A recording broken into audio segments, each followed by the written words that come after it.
এমন করছেন কেন? আরে কি করতে আপনি? আপনার হোয়াট ইজ ইওর প্রবলেম? আপনি তো শিক্ষা হিসাবে, আপনি তো সেই আওয়ামী লীগের 15 বছর শিক্ষক যেগুলো পুরো ইউনিভার্সিটি নষ্ট করেছে, তাদের একজন প্রতিনিধি আপনি। আপনি পুরো জাতিটাকে শেষ করে দিচ্ছেন আপনার মতো শিক্ষকরা। আপনারা এই শিক্ষকরা জাতিটাকে নষ্ট করে দিচ্ছেন। ভাই আপনার সাথে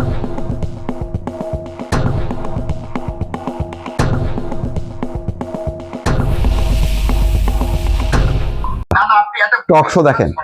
ভাই আপনাকে একটা কথা বলি, নোটা দাগে মিথ্যা শব্দটা বলবেন না। এখানে আমার কাছে আছে, তাহলে আপনি কথা বলেন। আমার মনে হয় না না আপনি কেন মিথ্যা ছড়াচ্ছেন? আপনি আপনাকে তো নোট অফ ডিসেন্ট দেওয়া হয়নি। আপনার সময় আপনি কথা বলেন, আপনি এটা বলছেন। আমার মনে হচ্ছে যে আজকে শাহরিয়ার ভাই কোনো কারণে এত বেশি উত্তেজিত। না উত্তেজিত না, আপনি মিথ্যা ছড়াচ্ছেন কেন? জামাত ইসলাম কি নোট অফ ডিসেন্ট দিয়েছে? আপনি যদি প্রমাণ করেন, আপনি বলেন, আজকে আপনি এটা বলেন। যদি নোট অফ ডিসেন্ট না থাকে তাহলে আপনার বিরুদ্ধে আসলে করতে চাচ্ছি না। সরি, আপনার ডিসেন্সি থাকা উচিত। না আপনি মিথ্যা কেন ছড়াচ্ছেন?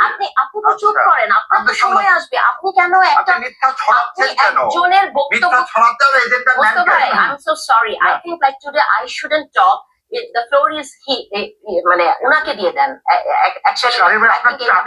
আপনার যখন সময় হবে আপনি তার জবাব দিতে গেছেন। মানে আপনি দেখেন ডিসেন্সি কাকে বলে। উনি দর্শক, এই হচ্ছে অবস্থা। বক্তব্য সে দেবে। এই ভদ্রলোক এইভাবে যদি তর্ক করে, মিথ্যা বলবেন কেন? আমার একটা বক্তব্য, সেটা তথ্যভিত্তিক না হইতে পারে, যে আপনার এই তথ্যটা সঠিক না, বা আপনার এটা কারেকশন আছে, এটা মানে ভুল বলছেন। তো যেভাবে অ্যাগ্রেসিভলি আচরণ হয় করছে, এখন কেন ঘুরে ফিরে আসে যে ওনারা নারীদের অধিকারের কথা বলে, সম্মানের কথা বলে, মর্যাদার কথা বলে, কিন্তু যখন কি কার্যক্ষেত্রে, যখন কি ইন্টারাকশন হয়, তখন দেখেন আচরণগুলি, দেখেন এই আচরণগুলো কি শোভন কিনা। উনি বারবার থামানোর চেষ্টা করতেছে। তো নারীর প্রতি এত আপনাদের সম্মান, মর্যাদা, একটু তো থামতে পারতেন। আপনার সময় আপনি কথা বলেন, আরেকজনের সময় আপনি নোট ডাউন করেন, নোট ডাউন করে আপনি তখন বলেন যে উনি এই কথা বলছেন, কিন্তু বিষয়টা তথ্য না, কিন্তু আপনি কথাই বলতে দিচ্ছেন না। এটা কি ঠিক কিনা? এইটুক বোঝার মানসিকতা যদি না থাকে, তাহলে আপনি তো এমন না যে আপনি একজন আলোচক, আপনি জামাতের একজন নেতা বা কর্মী, আপনি রিপ্রেজেন্ট করতেছেন জামাতকে, কিন্তু আপনি এই যে টেবিলে এসে আপনার আচরণটা কেমন দেখা যাচ্ছে।